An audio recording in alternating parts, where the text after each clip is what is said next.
nak masuk ke sini berbatu-batu agak berbatu-batu. Dia pun ada limit, visit limit. Batas kunjungan sampai takat tu je, tak boleh pergi lebih-lebih. Jadi kan ada yang jeluh dalam lumpur So jalan dia berbatu-batu nak datang ke sini, nak masuk ke tempat-tempat ni.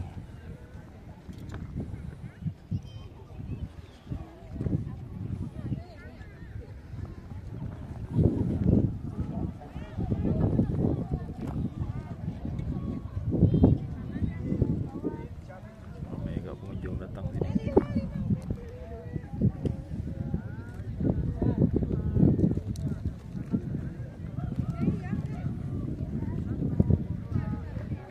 Dari sudut lain.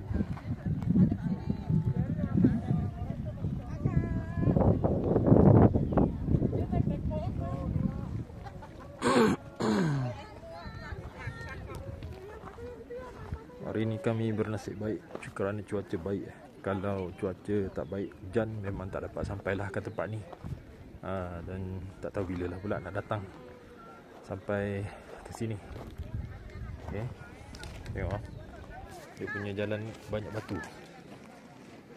So berhati-hati pada yang siapa-siapa yang akan datang ke sini tempat ni. Siapa-siapa ada lelah, semput, memang tak boleh datang tempat ni rasanya sebab bau dia sangat kuat. Saya sendiri pun pakai mask, kena ada mask lah nak datang. Tak tahan bau dia kejap kuat, kejap slow, kejap kuat. Dia punya bau sebab asap sana, asap di ujung sana.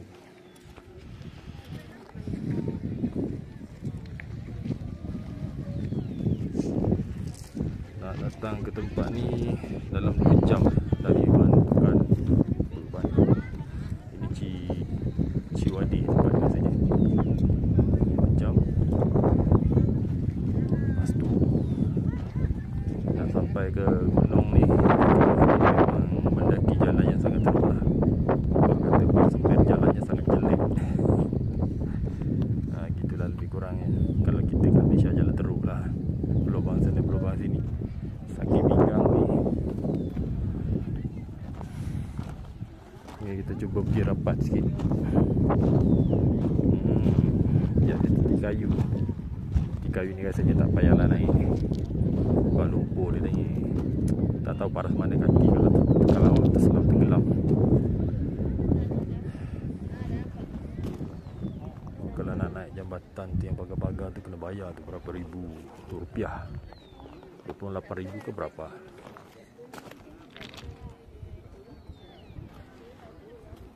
Di dalam berenang, tak ada orang mandi pun dalam ni.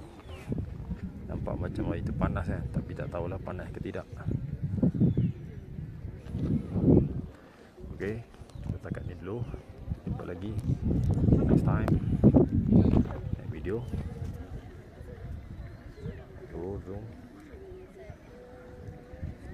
Sebelum kita stop video, asap kuning.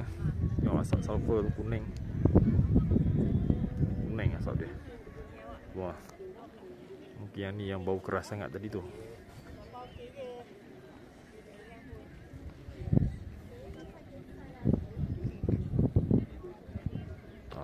Terputih balik lah asap dia. Tadi kuning, mungkin yang kuning tu kuat baunya, keras tu.